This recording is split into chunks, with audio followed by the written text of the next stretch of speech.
Boa noite a todos, boa noite a todas. É com alegria que a gente está dando início a mais um TED, Temas Espíritas em Debate, uma iniciativa aqui do grupo espírita.info, com o objetivo de discutir e conversar à luz da doutrina espírita sobre temas que muitas vezes não são discutidos nas nossas casas espíritas, nos nossos grupos de estudo. Né? Ao longo desses meses, a gente tem discutido vários temas bastante interessantes. Convidamos a todos a conhecer, quem ainda não conhece ou gostaria de conhecer os trabalhos anteriores, os encontros anteriores, no nosso site espírita.info/TED. Todos estão convidados, como também, caso queiram, assinar o canal para receber, lá no YouTube, para receber as notificações e as novidades conforme os vídeos são publicados. Na noite de hoje, a gente está recebendo nosso amigo Liderson, com muita alegria, para discutir um tema que não é nada simples, né? O tema de hoje é manipulação genética em plantas, animais e humanos. Há implicações espirituais? Ele vai, então, ter, conforme nós normalmente fazemos, aí de cerca de 20 a 30 minutos para fazer uma apresentação inicial do tema, e depois a gente abre para a participação de todo mundo que quiser fazer comentários, trazer questões, para a gente conversar junto sobre o assunto. Para dar início, então, ao nosso encontro, eu vou pedir ao amigo José Alvécio para fazer uma pequena prece inicial e a gente passa a palavra para o Liderson. Pessoal, uma boa noite a todos. Nesse momento em que nós buscamos compreender um pouco mais aquilo que a doutrina espírita tem para nos esclarecer, nos ensinar, eu convido a todos para que possamos unir os nossos pensamentos. Esta união tem o objetivo de buscarmos este aprendizado. E como não poderia deixar de ser, invocamos a presença de espíritos amigos, estes trabalhadores do bem que têm nos incentivado diariamente, sempre na busca do nosso aprimoramento moral e intelectual. E coordenando tudo isso, Jesus está derramando sobre toda a humanidade a sua luz da compreensão, a sua luz do amor. É nesse momento que nós rogamos a Ti, Divino Amigo, que possa abençoar o nosso propósito, que possa nos auxiliar a compreender aquilo que estamos estudando, ainda como principiantes do conhecimento universal, buscando, através da pesquisa, da nossa meditação, compreender um pouco mais a vida que nos cerca. Assim, mestre, estamos convictos do teu amparo e, de antemão, agradecemos por nos conceder esta oportunidade. E é em teu nome que nós, então, iniciamos o nosso estudo. Agradecidos, deixando o nosso abraço fraterno aos espíritos desencarnados. Assim seja. Muito bem, Liderson, a palavra é sua. Muito obrigado, Eli. Boa noite a todos e todas aí. Grande prazer, né? Que eu recebi o convite do Eli, que irresponsavelmente me convidou para conversar com vocês aqui, e eu irresponsavelmente aceitei, né? O que é pior, na verdade, né? A gente preparou aqui um material para a gente ter uma referência de conversa. Não sei se eu vou inverter aqui.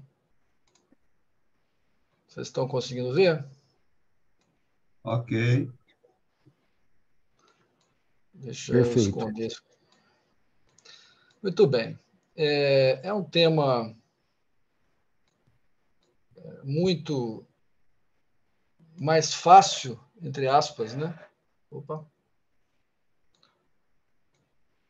Mais fácil de se discutir fácil entre aspas, né? Do ponto de vista técnico,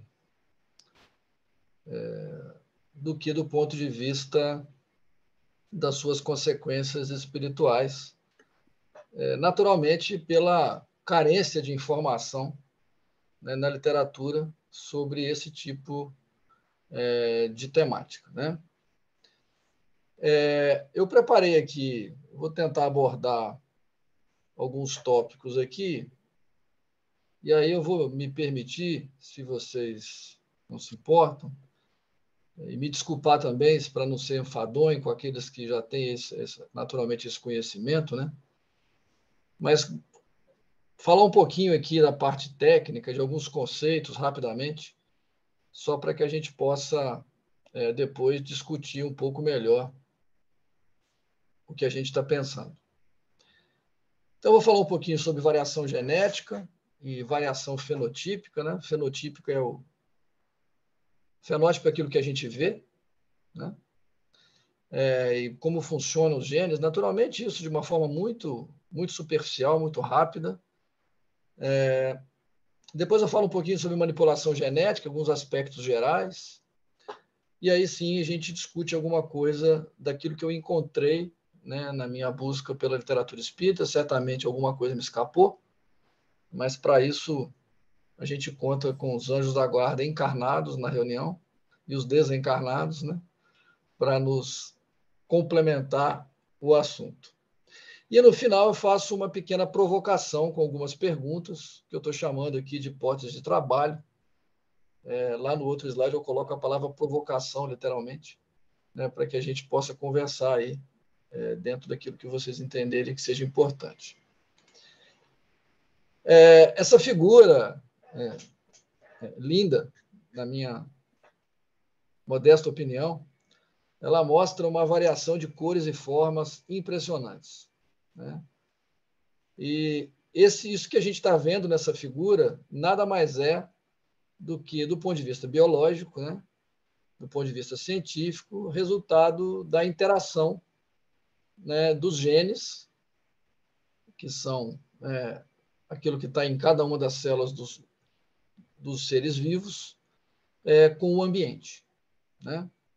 Então, vocês veem aí que tem uma variedade enorme, né, de cores, formas, espécies, com adaptações diferentes, né, e tudo isso é resultado de um processo evolutivo de milhares de anos.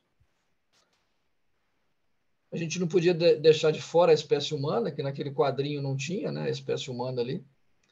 Mas aí vocês estão vendo também um desenho que tenta mostrar a variação da espécie humana do ponto de vista de cor, de pele, cor de cabelo, um de óculos, outro sem óculos, cabelos lisos, cabelos encaracolados. Isso tudo é reflexo dos genes e do ambiente.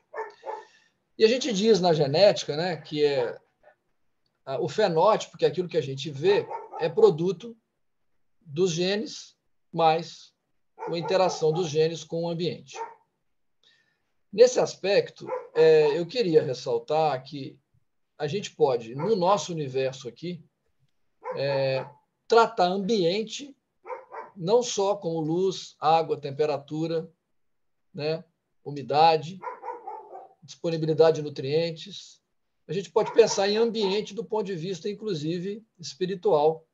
E aí, lá na frente, a gente tenta fazer essa conexão.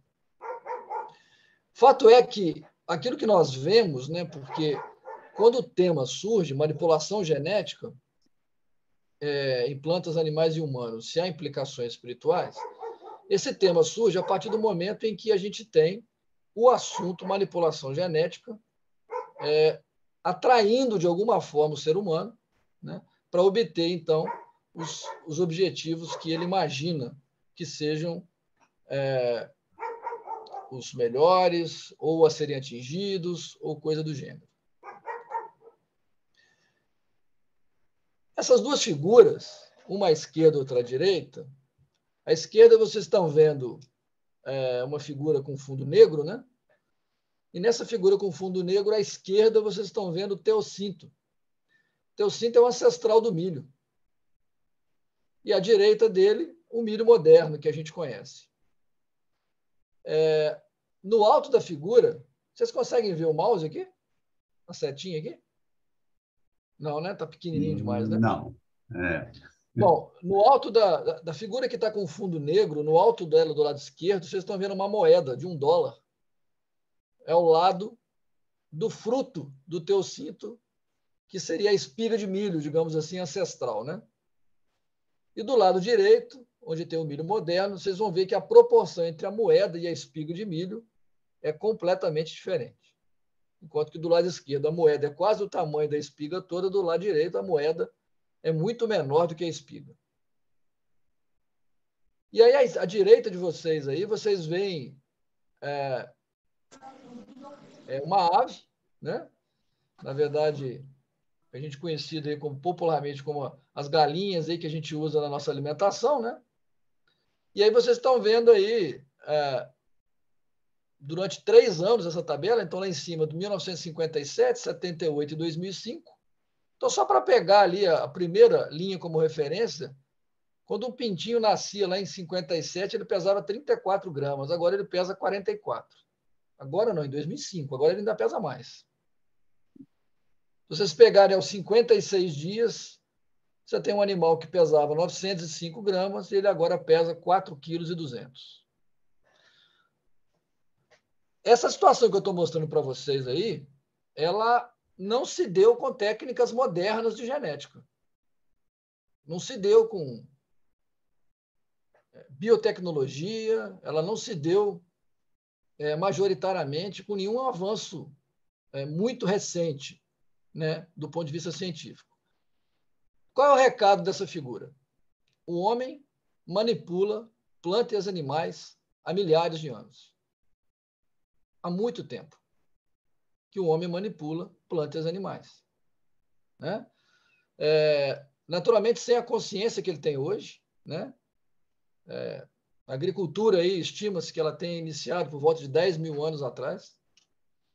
E naquele momento o homem já começou a perceber, né, os processos em que ele escolhia o que era bom, né, e muitas vezes submetia o que era bom a cruzamentos para obter aquilo que ele precisava. Então a manipulação genética ela não é novidade na história do homem moderno. Se a gente olhar para essa figura que está aí, né, nós temos um bebê à esquerda, e aí aqui um conjunto de células aqui nessa cor meio bege aqui, né? E aí em seguida um desenho de um cromossomo e mais à direita o DNA. Muito bem. O corpo de todos os seres vivos é composto por um conjunto de células que no seu interior tem um núcleo, onde tem os cromossomos, onde está organizado o DNA. Essa figura, gente, é de 2005, para vocês terem uma ideia. Então, não estou mostrando aqui nada que seja muita novidade. Né? Isso aqui vai nos remeter a uma discussão daqui a pouco. E esse gráfico, isso é da revista Science, né? E o título da reportagem é por que os humanos têm tão poucos genes? Né? E nesse gráfico do lado direito, a gente vê aqui em rosinha o Homo sapiens, que é o homem, né? Está aqui no meio, perto, na direção da boca da moça aqui no desenho. Né? E embaixo do gráfico, a gente tem a Oryza sativa, que é o arroz, que tem muito mais genes, muito mais DNA, perdão, do que o ser humano.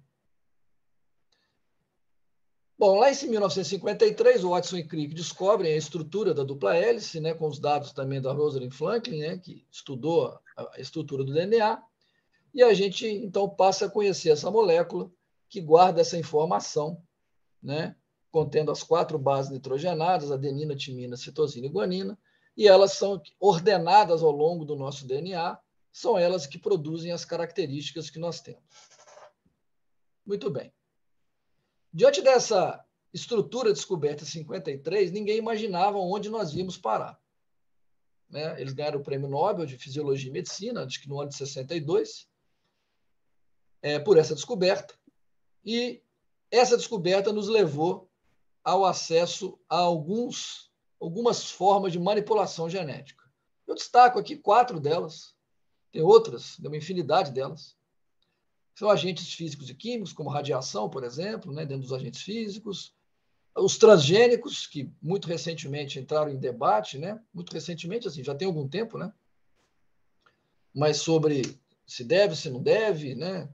Tem que avisar que é transgênico, porque senão faz mal, e por aí vai. A clonagem, quem não lembra da clonagem da ovelha Dolly, que tanta discussão deu. E mais recentemente a possibilidade de edição dos genes, nesse sentido de fazer genes, acrescentar genes, tirar genes, fazer genes funcionar, silenciar genes com que eles não funcionem. Tudo isso descoberto a partir aí dessa estrutura, né, dessa molécula, na medida que a gente foi aprendendo a manipular, digamos, essa molécula. Eu peguei algumas reportagens, né, aleatórias, né, só para mostrar de onde a coisa vai, né? Então, aqui, ó, do lado esquerdo, em cima, está escrito assim: descubra seu amor por meio do DNA. Aqui tem nessa faixa azul, né, o genoma ao nascer. Quem quer saber? Isso é do Estadão. Aquela outra do Estado de Minas que eu falei, né? E por aí vai, né? Essa aqui da Veja a gente poderia até transformar num tema espírita. O que vocês acham? Olha aqui, ó. Genética não é destino. Está na capa da Veja daquele ano. Isso tudo suscitou, então, né, essa possibilidade de manipular o DNA, nos deu a possibilidade de, talvez, né, enxergar a possibilidade, além daquilo, e aí nós vamos entrar nessa discussão daqui a pouco, eu espero, né? Além daquilo que nós talvez devamos fazê-lo, né? Muito bem. Feita essa breve introdução, né, o que nos diz o Espiritismo? O que eu encontrei dentro da literatura espírita acerca desses temas? Especificamente, sobre esses temas, praticamente nada, né? Mas temos algumas indicações que poderiam nos levar a sustentar ou substanciar a nossa conversa. Então, na questão 692 do Livro dos Espíritos, né, Kardec pergunta se será contrário à lei da natureza o aperfeiçoamento das raças animais e vegetais pela ciência. Seria mais conforme a essa lei deixar que as coisas seguissem o seu curso normal? E eu destaco aqui em negrito na resposta, né, que favorecer essa perfeição, quer dizer, imaginando, né, que nós estamos caminhando para a perfeição, né, que favorecer essa perfeição é corresponder às vistas de Deus. Então, já iniciando o processo provocativo, a gente pode começar a entender, então, que manipular, né, plantas genéticas e animais está dentro de correspondência às vistas de Deus, na medida que nós buscamos alguma coisa dentro do nosso conceito que seja melhor. Na questão 756, de um tema que não é muito correlato, se a gente olhar para a pergunta, mas a gente pode pensar na resposta a algo que pode também contribuir. Nessa pergunta, Kardec quer saber se a sociedade dos homens de bem se verá algum dia expurgada de seres malfazejos. E entre outras coisas que ele responde, né, comentando que a humanidade progride, né, então ele está dizendo que o mal, né, vai dominar quem o instinto do mal domina e que se acham deslocados das pessoas de bem, eles serão substituídos, né? E completando então o raciocínio dele, ele diz o seguinte: como então terão mais experiência, compreenderão melhor o bem e o mal. E aí ele diz assim: tens disso um exemplo nas plantas e nos animais, que o homem ha conseguido aperfeiçoar, desenvolvendo neles qualidades novas. Então, de novo, a gente percebe, né, essa temática da manipulação, em alguma medida, das plantas e dos animais.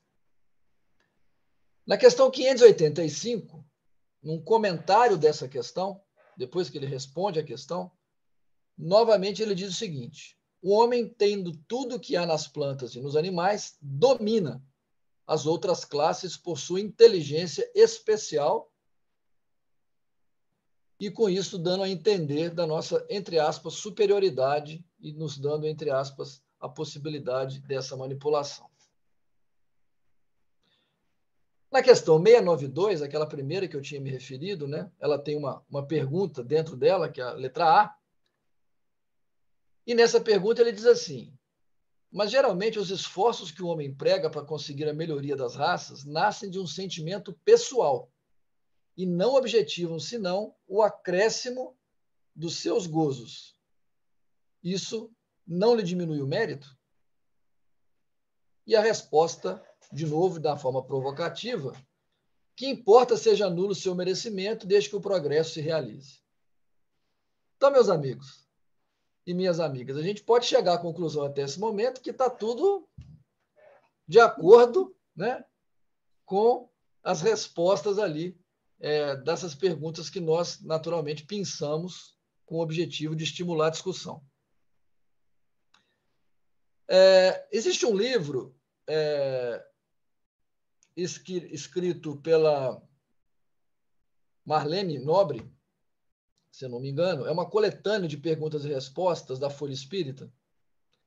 E nesse livro também nos dá a entender, essa é uma resposta do Chico, a uma pergunta feita para ele com relação aos avanços da medicina, mostra o caminho da manipulação genética para acabar com as doenças. Isso é uma coletânea antiga.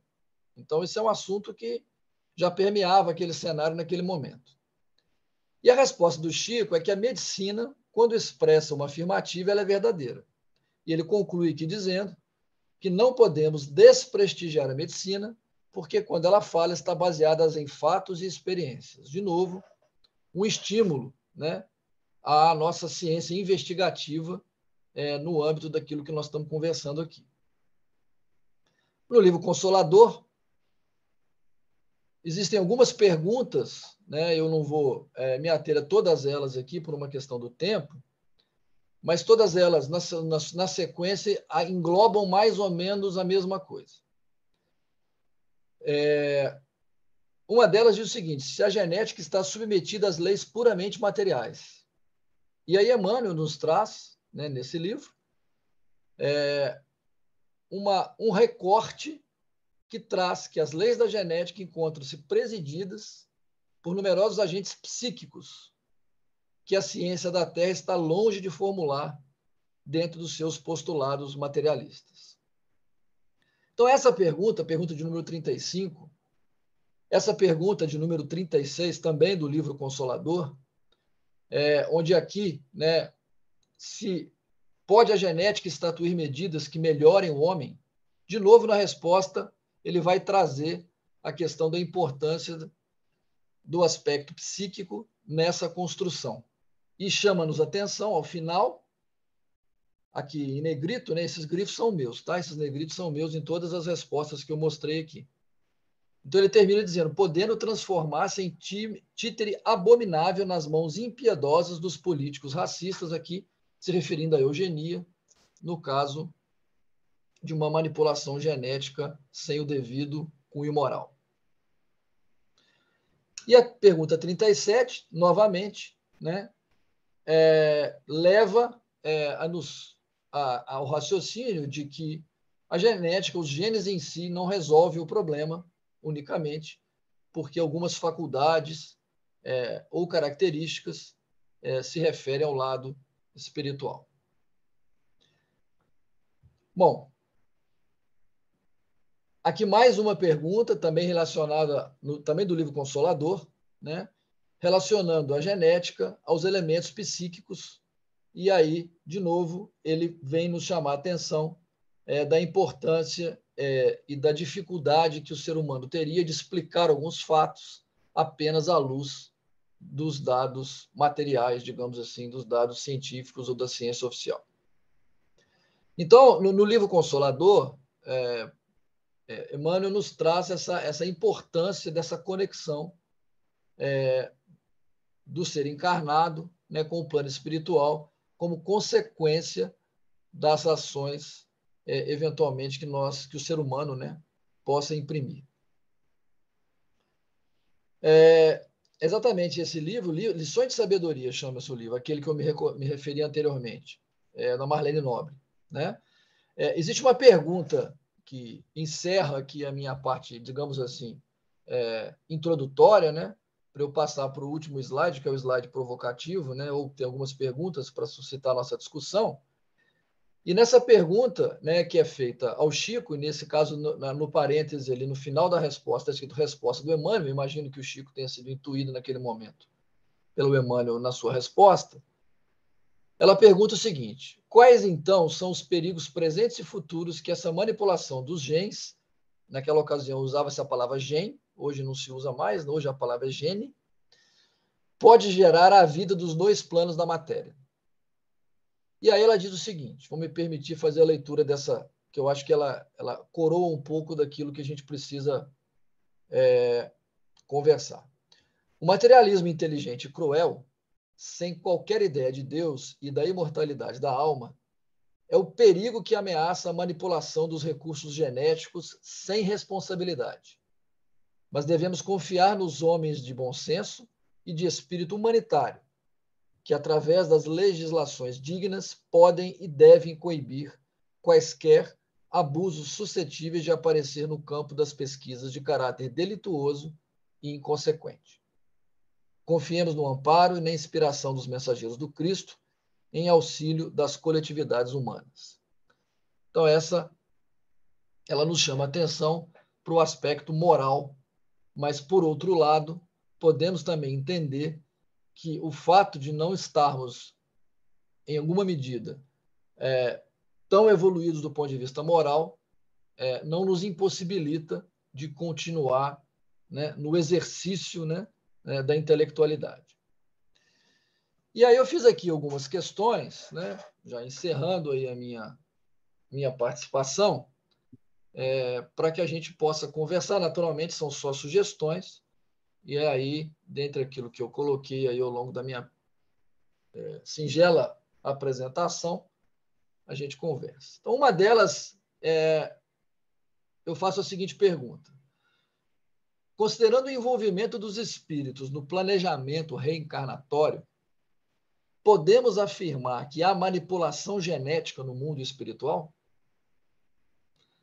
Para quem leu Missionários da Luz, né, que trata daquele capítulo famoso da reencarnação de Segismundo, talvez ajude a responder.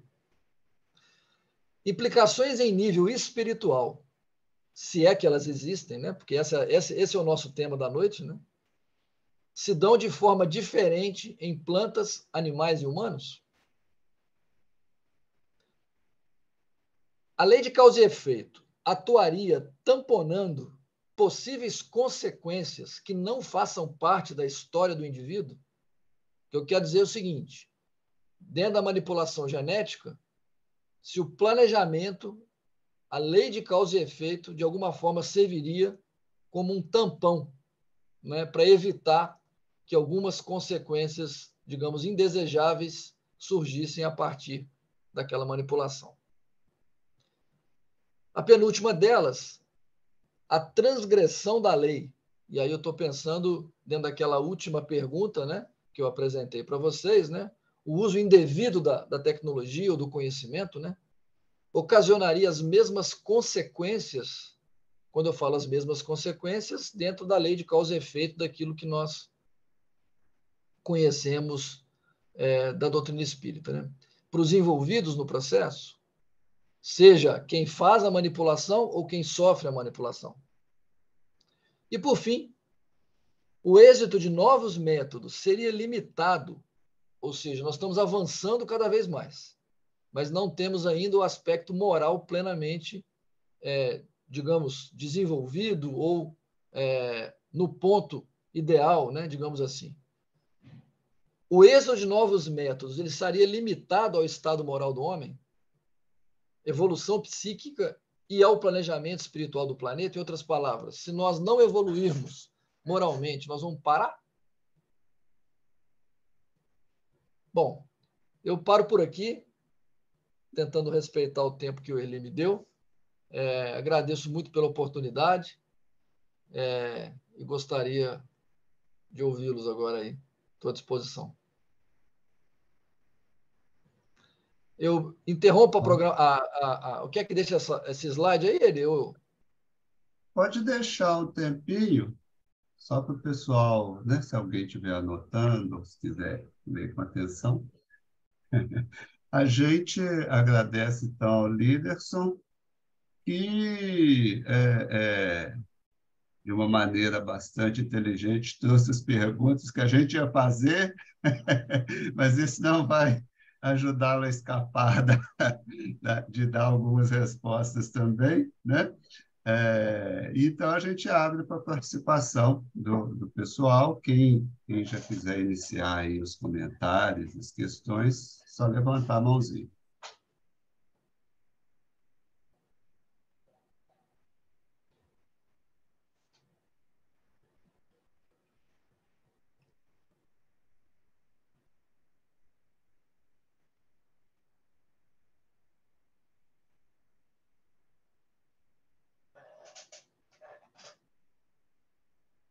Hein?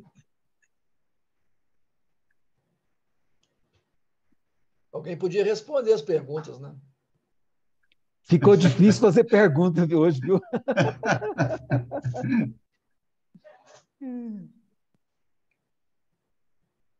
Não, então, líder, eu vou começar comentando. Não vou responder, não, porque não tem resposta. Começar comentando. A se tomar. Eu acho que tem duas premissas, talvez, tem mais, né? Mas eu vou destacar duas premissas que eu acho que estão aí nas perguntas e no pensamento espírita de uma forma geral, né? Sim, provavelmente com exceções. Mas, geralmente, a ideia que está por trás dessa questão de manipulação ou de atuação sobre os genes, há uma ideia de que há uma lei regendo isso tudo. Lei no sentido assim, mesmo quando são os espíritos que estão, de alguma forma, atuando sobre os genes, no plano espiritual, ou às vezes até já dentro da própria reencarnação, como se houvesse a ideia, né? É como se houvesse uma lei que permitisse ou estabelecesse alguns limites para essa atuação. Até que ponto a gente pode ter argumentos que não sejam argumentos no sentido com base numa crença, né? Se a gente puder dizer assim, para dizer que existem esses limites. Porque o que a gente percebe, bom, eu percebo, né? Não posso generalizar, é que ao longo dessas últimas décadas, esses limites têm sido estendidos. E parece que vão ser mais ainda, né? Então, assim, será que realmente haveria uma lei para isso? Ou, na realidade, o que está em jogo é a lei do progresso. O progresso intelectual dos espíritos, tanto encarnados quanto desencarnados, vai permitir uma manipulação cada vez maior desses genes, não só com o objetivo dessa erradicação de doenças, por exemplo, o tratamento de determinadas enfermidades, como já está sendo feito, mas, inclusive, outros tipos de experiências, né? Que a gente vai imaginando. Então, a minha dúvida, vamos dizer assim, é em relação a isso, né? Será que existe realmente um limite para isso? Ou o limite é o limite do conhecimento intelectual que a gente tem? E que esse conhecimento está se ampliando cada vez mais e que o limite, consequentemente, se amplia cada vez mais, né? Essa é uma primeira observação. Tem várias observações, mas essa é uma primeira observação, só para ver se o pessoal anima aí a falar.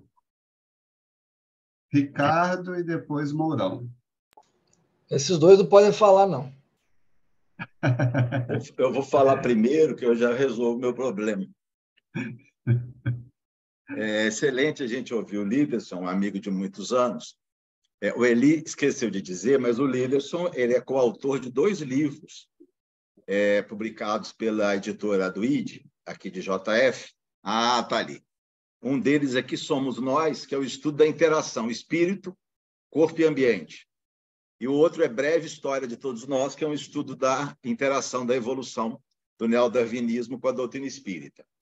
E o Liderson é professor de genética, a área dele de atuação é genética, e sempre nos socorreu nas nossas dúvidas, né, que são imensas e continuam sendo nessa área tão complicada.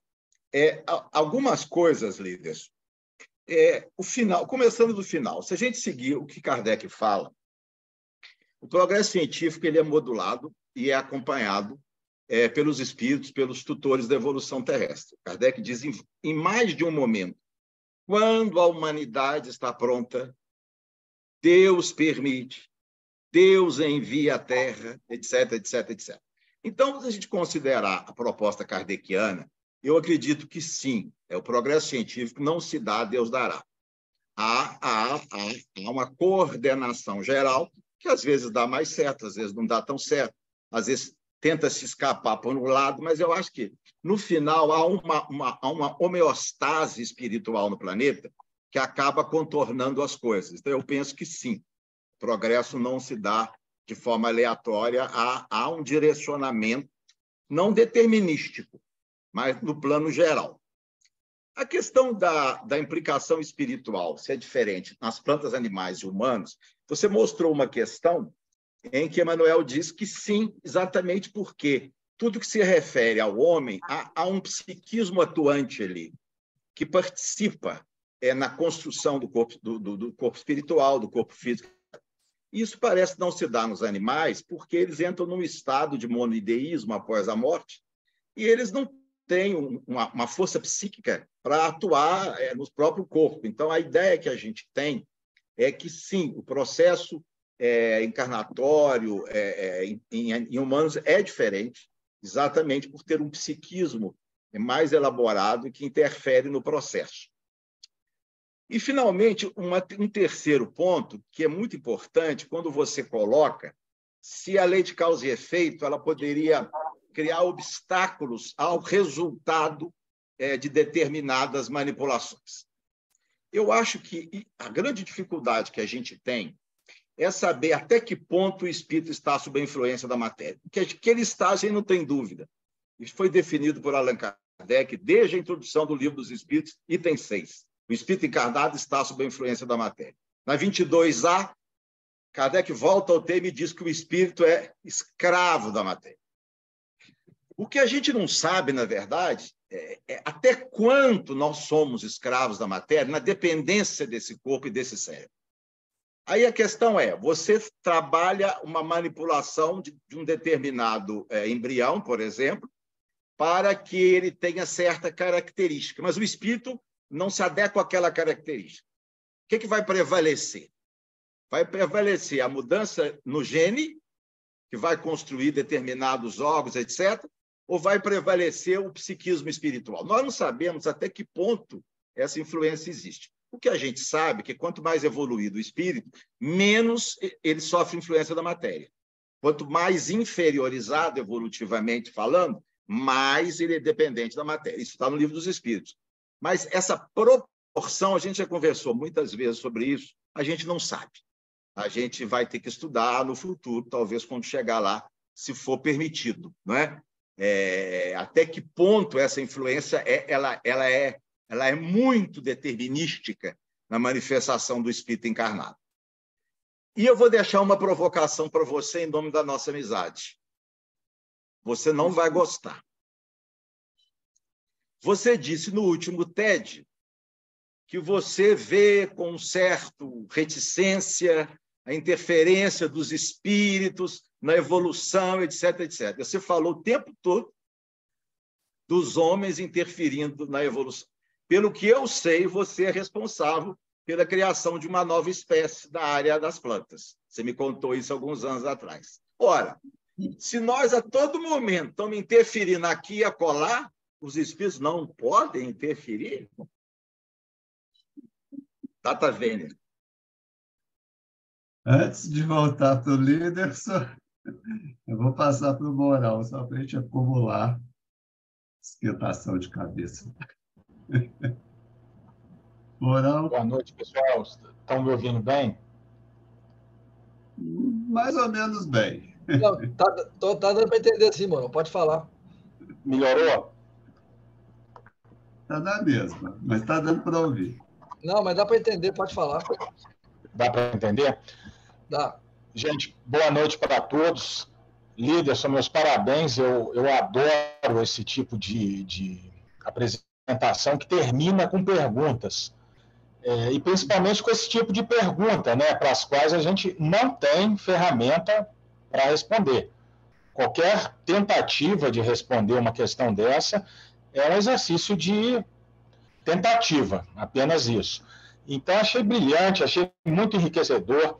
Eu só queria aproveitar aqui para falar com vocês sobre um livro, não sei se vocês conhecem, do o Michael Sandel, um filósofo inglês contemporâneo, um livro chamado Contra a Perfeição, Ética na Era da Engenharia Genética. Não sei se vocês conhecem, depois eu posso até escrever aqui. Muito interessante, porque ele coloca o perigo que é a manipulação genética, até onde isso pode chegar. E pode chegar em lugares que a gente nem imagina. Segundo ele coloca, ele dá exemplos. O livro é muito interessante. E aí eu fico pensando o seguinte, eu acho que deve haver um controle de forças superiores sobre isso. Porque se deixar esse negócio solto aí na nossa mão, no grau evolutivo que a Terra se encontra, esse negócio pode descambar de uma maneira inimaginável. Da mesma forma que eu defendo que há algumas coisas que o Estado precisa controlar, eu acho que a espiritualidade ou um ser superior, seja lá o que for, precisa controlar também. Porque brincar com esses genes pode levar a situações extremamente perigosas, a ponto até, inclusive, de dizimar a própria humanidade, etc. Uma última colocação, o Ricardo falou agora da possível interferência de fatores externos no processo de evolução. Eu sou muito simpático a essa ideia por dois argumentos. Eu não sei se vocês conhecem, tem um documentário que fala sobre a evolução do osso esfenoide. Duas pesquisadoras na área de odontologia estavam pesquisando mandíbula e descobriram que a angulação do osso esfenoide, que é um osso na base do crânio, ele tem relação direta com o crescimento do crânio para acomodar o cérebro. E foi descoberto pela paleontologia, e eu estou falando de ciência, não é pseudociência, não, é ciência na veia mesmo. Foi descoberto que essas angulações do esfenoide ocorreram ao mesmo tempo em toda a espécie humana, em saltos evolutivos de cada vez menores. E isso não pode ser explicado por acaso, por simplesmente, não, a coisa aconteceu junto, ao mesmo tempo. E tem uma outra coisa muito interessante, que eu também não sei se vocês conhecem, que é a teoria do Michael Behe, que é um bioquímico, um bioquímico de grande peso na ciência, que fala sobre os sistemas celulares metabólicos, enzimáticos, que não poderiam ter surgido em partes pelo processo evolutivo. Como, por exemplo, o sistema de coagulação do sangue, o sistema de defesa imunológico, as cascatas imunológicas e tal. Eu não vou entrar em detalhe técnico, mas essas coisas só funcionam se aparecerem juntas ao mesmo tempo. Não daria para aparecer uma e esperar 1 milhão de anos aparecer outra, porque essas mutações no varejo, elas não dão certo, porque elas acabam se extinguindo se não tiver um complemento. E a coisa aconteceu. Então, estão aí funcionando esses sistemas. Então, só para deixar isso aí, para reforçar essa ideia de que, de alguma maneira, que eu não imagino qual seja, existem mãos, de uma certa maneira, manipulando todo esse processo. E eu acho até bom que existam, porque se deixar por nossa conta, mexer com genes como se tem feito, eu não sei onde isso pode parar, não. Obrigado. Parabéns, Líderson. Grande abraço aí para todos. Ok. Antes de passar para a Elisa, eu vou pedir ao Líderson, que agora pode interromper a apresentação, Aí dá para ver todo mundo. Isso, obrigado. Então, antes de voltar para o Liderson, vamos ouvir o Elias. Boa noite a todos e pedindo desculpa porque o meu não estou podendo aparecer aí na câmera para vocês. Liderson, parabéns mais uma vez, bacana, né? Você está aqui. Como diz o Eli, disse o Eli uma vez, espírita pontuilfo raiz, né? Então, muito bacana. A minha é mais uma dúvida também, acrescentar a todas as dúvidas e a todas as questões que estão aí. Recentemente, a gente tem visto notícias sobre o retorno à vida de seres, espécies que já estão extintas, como, por exemplo, o dodô, né, o tigre da Tasmânia e o mamute. Aí entra a questão, né? Se isso é só ficção científica ou se realmente isso é possível, né? Se tem alguma possibilidade de isso ocorrer. Eu acredito que sim, porque senão não teria gente séria pensando nisso. E até aonde que isso pode ir? Eu acho que é mais acrescentando tudo isso que os outros demais já disseram, né?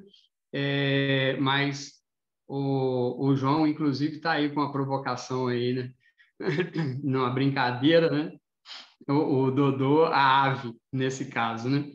Então, eu queria saber disso também, se é que haverá tempo para todas essas questões que foram lançadas aí.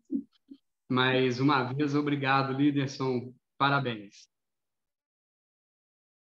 Tempo para todas, eu te garanto que não há, mas o tempo que a gente tem, a gente usa. Vou voltar para o Liderson para os comentários dele. Obrigado mais uma vez. O bom é que a gente está entre amigos, né? Então, as perguntas, embora muito difíceis, são sempre suaves, né? E os amigos são generosos, até elogiam, entendeu? O tema. Bom, mas enfim. Começando lá pelo Ricardo, eu acrescentaria, Ricardo, se você me permitir, naquela questão lá da diferença, né, das consequências para plantas, animais e humanos, né, que naturalmente está associado com a resposta aqui, com o seu comentário, né, é que também a gente, né, nos humanos, você tem o espírito propriamente dito, né, enquanto que nos outros seres você não tem, né, então esse psiquismo, né, envolvido, né, então naturalmente eu também concordo com você que as consequências são diferentes. Uma questão que eu não abordei e que envolve um pouco, né, daquilo que o Mourão falou, obrigado, Mourão, pelos comentários, é que essa manipulação genética ela pode se dar em dois níveis. Em células somáticas, né, as células do corpo, as células que não têm nenhuma contribuição para a geração seguinte, e as células germinativas, que são aquelas células que vão passar para a geração seguinte. E aí você tem dois níveis de problema, né? de grande diferença. Porque uma manipulação genética em uma célula somática, em uma célula do tecido, né? da pele, sei lá de onde for, de qualquer órgão, ela vai envolver aquele indivíduo. Né? E a manipulação numa célula germinativa, ela corre o risco de envolver a geração seguinte. E aí a gente cai um pouco naquilo, né? No aspecto moral, e até onde a gente sabe, no mundo ainda não existe autorização para que, ou pelo menos os projetos, na Europa eu sei que me parece que é proibido, nos Estados Unidos não sei se é realmente proibido ou se é apenas falta de incentivo, esse tipo de projeto não tem sido estimulado, e aí a gente vai um pouco lá para aquela última questão, né? Em que o Ricardo comentou sobre o fato de que ele acredita, né, baseado nas informações que a gente tem, de que a evolução dos métodos ela está sobre esse planejamento, né, de alguma medida aí. O fato é que método hoje a gente já tem para isso. Mas eu, como o Mourão comentou, eu não acredito que a gente tenha evolução moral para fazer isso, não. Ainda não. Né? Então, eu tenho minhas dúvidas. Ele também fez esse comentário, né? Que as coisas estão crescendo, as coisas estão se ampliando. E, embora a humanidade tenha melhorado muito em relação à Idade Média, né? Não se mata mais como se matava, por as mesmas razões que se matava na Idade Média. Talvez hoje os motivos sejam muito mais fúteis, mas não são algo legal, digamos assim, né? Então a gente melhorou muito, né? O Ricardo sempre usa um exemplo, que ele matava passarinho quando era pequeno, né? Não sei se ele matava, mas era uma coisa comum aos garotos daquela época. Hoje isso é uma coisa, né, que ninguém toleraria, né? Ninguém incentivaria mais. Então, embora a gente tenha evoluído muito, em alguns aspectos, eu acredito que a evolução tecnológica está andando mais rápido do que a nossa evolução moral. Não sei onde ela vai chegar, mas é só um comentário adicional. Com relação à provocação que ele me fez, né? Com relação à questão da intervenção, veja, um dos nossos livros, não me lembro qual deles agora, né? A ideia é assim, e aí pegando um pouco da fala do Mourão também. A gente precisa acreditar que existe um processo, quer dizer, precisa não, né? Eu fico mais confortável em acreditar, né, dentro da minha santa ignorância, né, que existem algumas leis, macro-leis, que seguem, que fazem o planeta seguir, os seres vivos, de uma forma geral, as coisas acontecerem. Existem episódios, e é isso que a gente aborda em um dos livros, se não me engano, Ricardo, me corrija se eu estiver errado, que existem momentos, né, específicos, né, momentos determinados para essa intervenção ou para esse direcionamento, digamos assim. Né? Mas isso não se dá de forma corriqueira, todo dia, toda hora, né? Porque senão a gente acaba ficando à mercê, né, dessa intervenção, e aí é aquela velha história, né, que você vira uma marionete no processo e você não tem nenhum tipo de... E se isso fosse verdade também, né, muito que a ciência diz, ela não teria fundamento, porque você teria essa intervenção em excesso. Então, é nesse sentido, Ricardo. E eu quis trazer também o que eu achei, né? Eu queria até perguntar a vocês, que são estudiosos do assunto, né, da doutrina espírita, o que eu quis trazer, tudo que eu achei relacionado ao tema, e é muito pouco que a gente, né, vê sobre isso. Não me lembro quem fez o comentário sobre, foi o Elias, né, que perguntou sobre a volta dos que já foram, né, a volta de alguns organismos aí. Elias, eu não tenho dúvida que, do ponto de vista tecnológico, é possível que isso aconteça. Não sei se a sua pergunta é se isso é possível ou não, ou quais as consequências disso. Na verdade, assim, as consequências, acho que a consequência de qualquer ação humana, né, nesse sentido de manipulação genética, vai depender muito das intenções.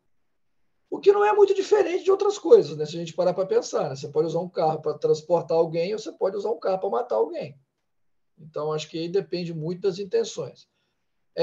O receio é assim, é que se isso, na realidade, não é a tentativa de dominar um processo, de dominar um determinado método, para que daqui a alguns anos, né, sem o devido suporte moral, esse método possa ser utilizado, por exemplo, para a espécie humana de alguma maneira.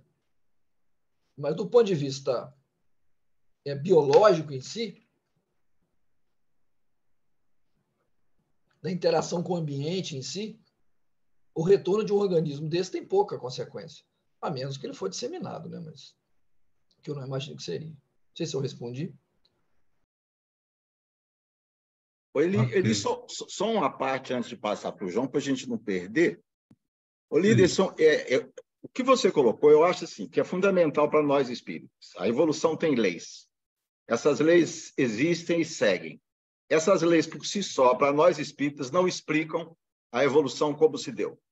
Algo além da seleção natural e das mutações teve que acontecer. O que aconteceu, segundo nós? Intervenções dos espíritos em dados momentos. Eu acho perfeito isso aí. A seleção natural ela é tão extraordinária por si só que você sabe que raposas foram domesticadas, foram criadas raposas dóceis que gostam de crianças sem manipulação genética, só com seleção natural. Só com seleção natural. Então, são leis extraordinárias. Agora, acreditar que é só isso, não. E você sabe, e eu acho que no nosso livro a gente comenta, que foi o motivo da separação do Wallace e do Darwin. Que houve um momento em que o Wallace disse assim, olha, não tem como a mente ter evoluído por seleção natural. Por quê? Porque a seleção natural ela não cuida de futuro, ela resolve um problema de momento. E a construção da mente foi algo tão extraordinário, tão acima das necessidades de momento daquela época, que não dá para explicar. E Darwin ficou muito, muito magoado, rompeu com Wallace, a correspondência entre eles, mas, dada a grandiosidade desse espírito, no final da vida, o Wallace desempregado, viu, gente? O resultado de se tornar espírita naquela época era o desemprego. O Wallace desempregado, com dívidas, e Darwin consegue uma colocação para ele numa sociedade científica, para ele conseguir pagar as contas dele até o final da vida. Então, foi exatamente isso daí, mostrar que há momentos em que a intervenção de seres transcendentais teve que acontecer. Desculpe a interrupção, viu, Joãozinho? Ô, João, vou interromper também rapidamente, senão eu perco. A minha provocação foi no sentido de que essa ideia de que o progresso tecnológico está regido, de alguma forma, por uma força moral superior, por exemplo, não prevaleceu na bomba atômica. 2 bombas atômicas foram lançadas, 100 mil pessoas foram mortas e não houve intervenção nenhuma. Foi a inteligência do homem em ação, né? A provocação foi muito nesse sentido. João? Boa noite, meu povo. Complicou, viu? Esse negócio da bomba atômica aí complicou. Pode botar aí mais 30 minutos para o debate. Elias Moraes, cuidado, viu? Você está mexendo em chame de abelha, negócio de teoria racista, de colete, meu amigo. Você não tem ideia do que você está mexendo aí. Professor Liderson deu uma aula, parabéns, não conhecia. Eu estava vendo uma entrevista ainda hoje, na revista Folha, da Eva Jablonka, bióloga, geneticista, e ela estava dizendo que para a gente compreender hoje biologia, evolução, a gente tem que começar a estudar o Darwin e voltar para o Lamarck. Porque a revolução que a epigenética trouxe fez a gente ter um outro olhar sobre a teoria do Lamarck, agora um olhar mais sofisticado, né? A questão da herança dos caráteres adquiridos. Depois da física quântica, uma revolução hoje que tem no pensamento científico, março de 2023, se você procurar no mundo acadêmico, é a epigenética. É uma grande revolução, que ainda não chegou com tanta propriedade na faculdade ainda, né? Ainda estão no darwinismo ainda. No século XIX, quando se estabeleceu a hierarquia das raças, o negro inferior, os mongóis no meio, o caucasiano lá em cima, esperava-se que a ciência do futuro iria provar essa diferença. Qual não foi a surpresa que a ciência provou o oposto? Que não tem diferença nenhuma, que na verdade só existe uma raça, o que existe são etnias. Então a genética cumprindo uma função social e democrática, o que hoje a gente chama de racismo estrutural. Que embora a genética provando, o racismo estrutural ainda perdura. A minha pergunta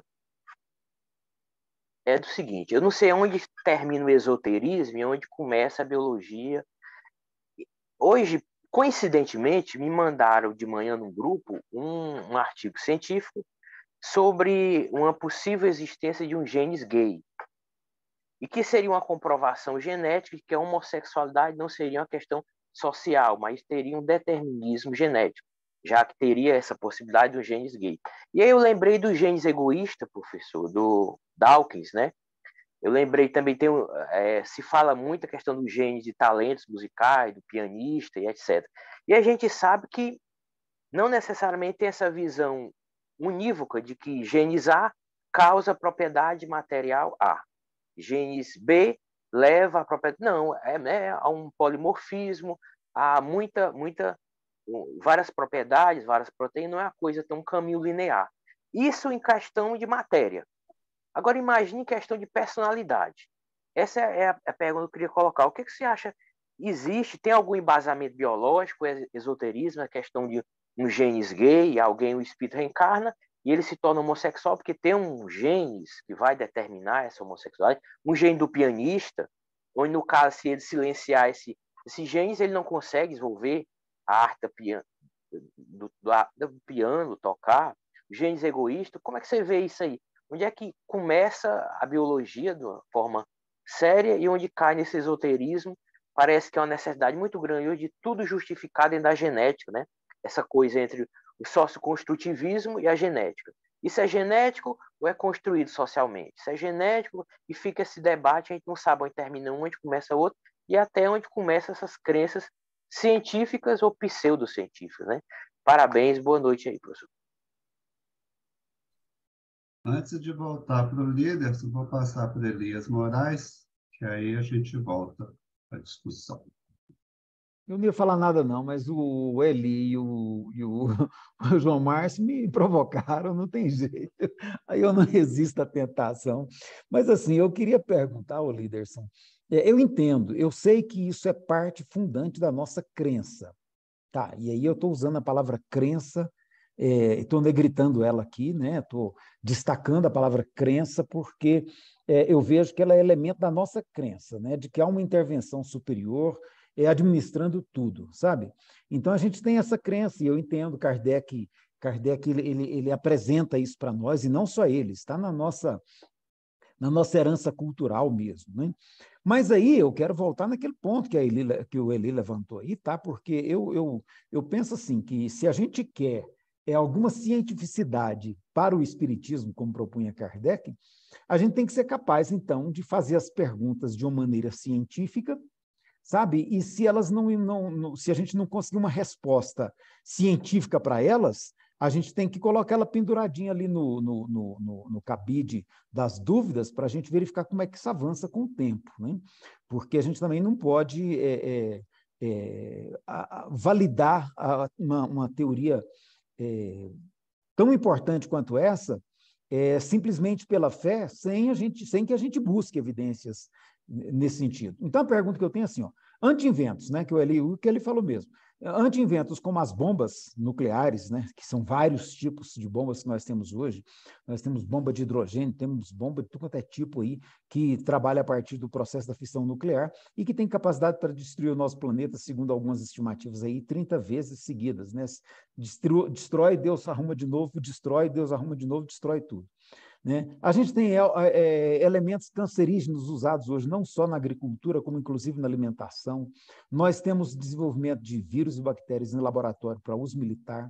Nós temos aí agora, mais recentemente, a descoberta de meios de manipulação midiática que você consegue transformar seres humanos numa manada de comportamento aleatório e irracional para onde você quiser. Então, assim, tudo isso tem sinalizado, inclusive com a possibilidade do que tem sido considerado como a sexta grande extinção em massa do planeta Terra, que seria agora a própria espécie humana, né? Pela primeira vez, nós temos uma espécie que está com o risco de se auto-extinguir. Então, assim, diante de tudo isso, a pergunta que eu tenho é: que evidências nós podemos apontar de que existe, de fato, alguma força superior que condicione o avanço tecnológico da humanidade ao seu avanço moral?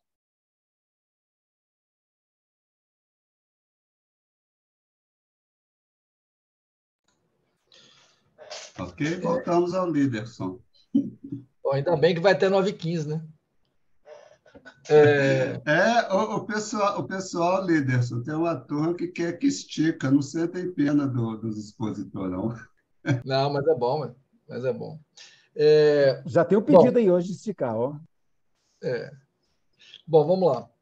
Primeiro, tentando responder ao comentário do João, que eu agradeço. João,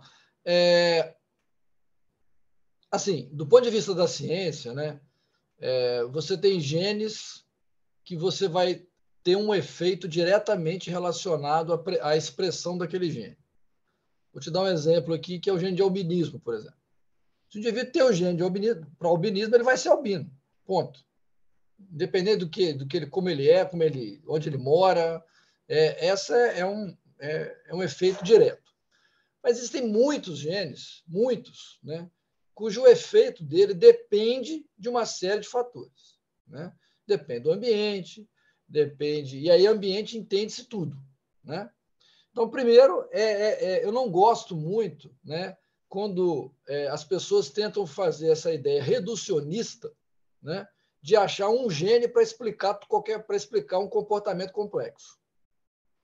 Não há dúvida, né, de que, do ponto de vista biológico, né, existem possibilidades, até por questões hormonais, né, nós debatemos muito isso, o Ricardo deve lembrar disso, né, de que a manifestação do sexo, né, se dê de forma diferenciada em alguns indivíduos, em função, né, de desequilíbrios, se a gente pode chamar assim, ou instabilidades ou diferenças, né, entre hormônios, por exemplo. A gente vê casos, né, onde isso é biologicamente perceptível, e tem casos demonstrados pela ciência onde isso acontece. Agora, comportamentos complexos, de uma forma geral, não podem ser explicados por um único gene, né? Os comportamentos complexos, em geral, existem muitos genes associados. E uma premissa de toda característica que tem a participação de muitos genes é a influência do ambiente. Então, toda característica, isso é dentro da ciência oficial, toda característica que é determinada por muitos genes, ela sofre grande influência do ambiente. E aí, ambiente entenda tudo: depressão, alimentação, atividade física, condição social e tudo mais. Então, assim, não sei se eu respondi a sua pergunta, mas eu desconfiaria. Alguns anos atrás, chegou-se a se dizer nas mídias, né, que se tinha descoberto o gene para a obesidade, por exemplo. Um gene para a obesidade. Ora, a obesidade é uma característica extremamente complexa, né? Ela jamais vai ser determinada por um gene só. Então, é simplificar demais algo muito complexo. Essa é a minha opinião. Não sei se eu te respondi. Estou de olho no relógio aqui. Elias fez uma pergunta muito difícil. Na verdade,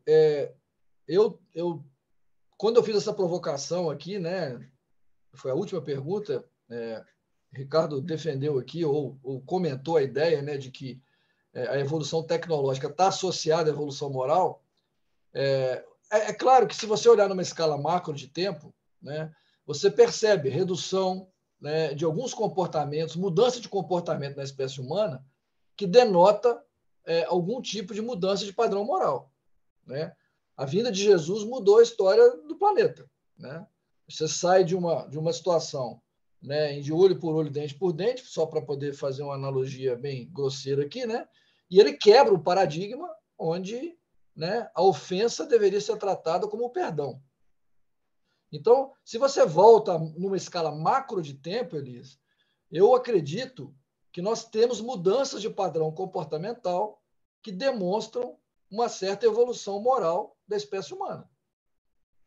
Agora, se ela é proporcional, né, ao que nós estamos ganhando em termos tecnológicos, aí eu tenho minhas dúvidas.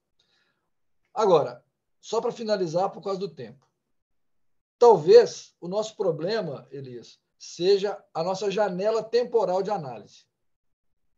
Se a gente olha para um período encarnatório, ou para 2 períodos, ou 3 períodos, talvez seja muito pouco para fazer essa associação, entende? Um problema de amostra. Pode ser que, se a gente tiver uma amostra maior de tempo, a gente consiga perceber isso com mais clareza. E aí, eventos muito complicados, como o Eli comentou, né, na bomba atômica, no caso, né, eles seriam considerados um acidente de percurso, digamos assim, nesse processo de tentativa de aprendizagem através do erro, né? E, ao mesmo tempo, de limitação das nossas ações por legislação, na medida que o homem percebe que ele não é capaz de conviver com aquilo de forma harmoniosa. Eu não... Faltam 2 minutos no meu relógio. Eu preciso parar de falar, senão eles puxam a minha orelha aqui. Não respondi nada, né, Eli?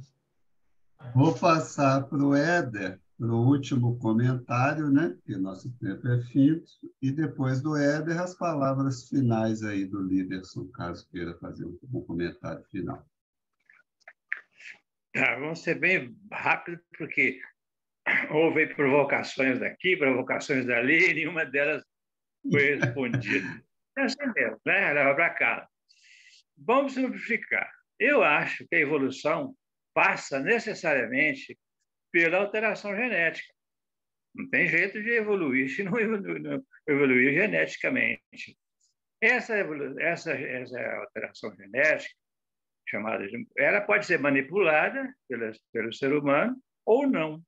O que está dizendo aí no texto, no que o Ulisses falou, muito bem explicado, é que no comando estão os espíritos, seja ela da forma que for. Planejamento reencarnatório. Claro, é aí que se faz o planejamento da própria alteração genética. Todas as vezes que se faz o planejamento, ele pode acontecer ou não, né? Diferença entre plantas, animais e humanos. Para mim, no meu ponto de vista, para as plantas e animais, essa alteração é geral, é da espécie. Agora, a humana é individual. Cada ser humano tem a sua alteração. Né? A lei de causa e efeito, ela não está em todos os momentos. Não existe nenhuma ocasião em que não há a lei de causa e efeito. Agora, o que chama atenção aí, apesar de toda a parte erudita, a parte de estudo científica, é aquilo que a gente tem que ter sempre em mente, e que simplesmente chama comando espiritual. E em todas as ocasiões, há essa manipulação genética, não genética, mas esse comando espiritual, nós não podemos fugir dele. Obrigado. Ok. Líderson, já agradecendo por antecipação, antes de você terminar, as palavras e comentários finais. Não, a palavra de agradecimento, né, por todos os comentários aí, pela gentileza de ouvir e de contribuir, agradecer pelo convite de me resgatar, me trazer de volta. E eu queria só dizer o seguinte, do ponto de vista, tentando concluir, né, a minha percepção, num pensamento muito curtinho por conta do tempo. Eu acredito que as manipulações genéticas, que são o tema da noite, elas fazem parte da nossa história contemporânea.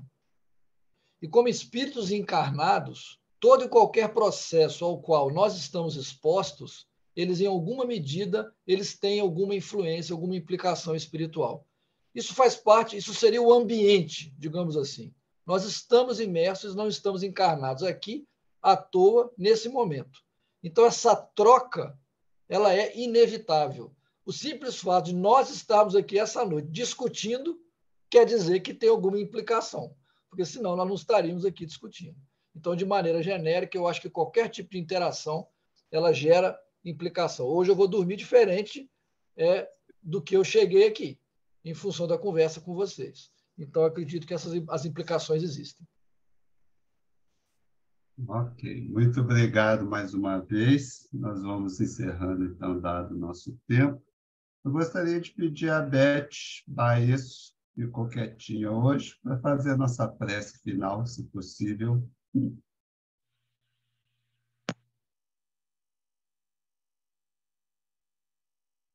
Amigo Jesus, a vida não é sobre metas, conquistas e chegadas. A vida é como nos tornamos durante a caminhada. Por isso estamos aqui, Senhor, ouvindo o Líderson. Que alegria para o nosso coração, aprendendo com ele, aprendendo com os outros companheiros. Isso é a vida. É esse o motivo que estamos aqui. Muito obrigada, Senhor. Que Deus nos dê uma noite de paz, uma noite de alegria. Assim seja. Boa noite a todos e até a próxima. Tchau, pessoal.